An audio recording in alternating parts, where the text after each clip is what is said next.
몇 년 안에 이 시대는 끝이 날 것이다.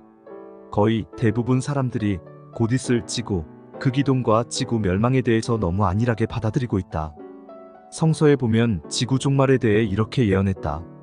형제들아, 때와 시기에 관하여는 너희에게 쓸 것이 없음은 주의 날이 밤에 도둑같이 이를 줄을 너희 자신이 자세히 알기 때문이라.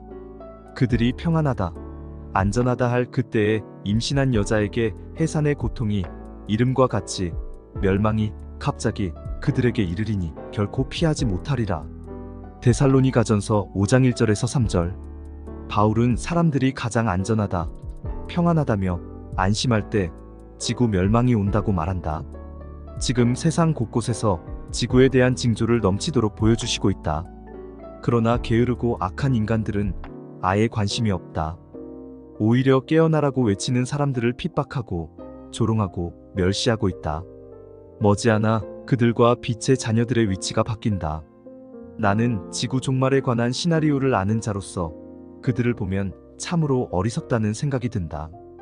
이 시대가 오기 전까지는 아무리 악한 사람일지라도, 어리석은 사람일지라도 반복해서 윤회가 가능했다. 카르마를 정화하고 소멸시킬 수 있는 기회를 준 것이다. 그 과정을 통해 영적 성장을 이루기를 바랐던 것이다. 지구 종말 때 그동안 허용되었던 영혼의 갱생, 재생 프로그램인 윤회의 법칙도 사라진다. 사람이 죽고 나면 가게 되는 사후세계도 폐쇄된다. 천국과 지옥, 연옥, 이러한 사후세계는 어둠이 인류를 가두기 위해 만든 홀로그램의 4차원 가짜 사후세계이기 때문이다. 곧 일어나는 지구 멸망 때 81억 인구 중에 3.5%만 새 예루살렘 새 지구 타우라로 상승 여행을 할 수 있다. 나머지는 소멸된다는 말이다.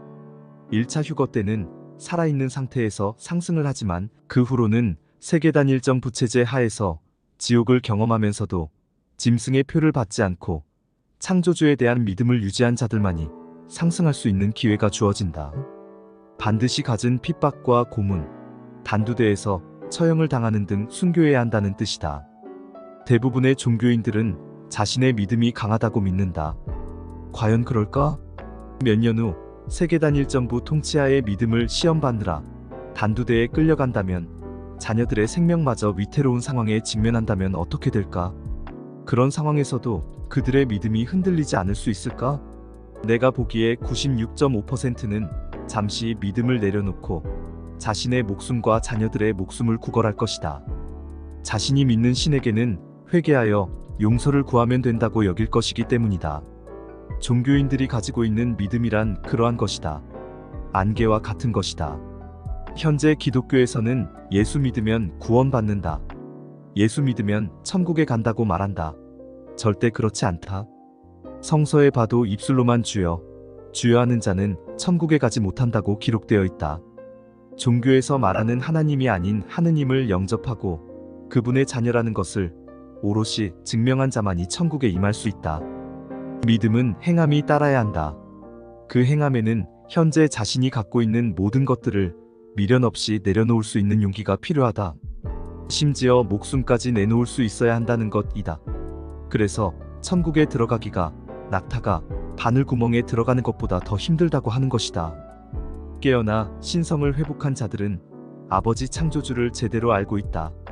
그분이 영생의 열쇠를 쥐고 있는 아버지라는 것을 알고 있다. 그렇기에 그분을 믿게 되면 자처하여 가진 모든 물질을 내려놓게 될 것이다. 이 세상의 것들은 모두 헛것이기 때문이다.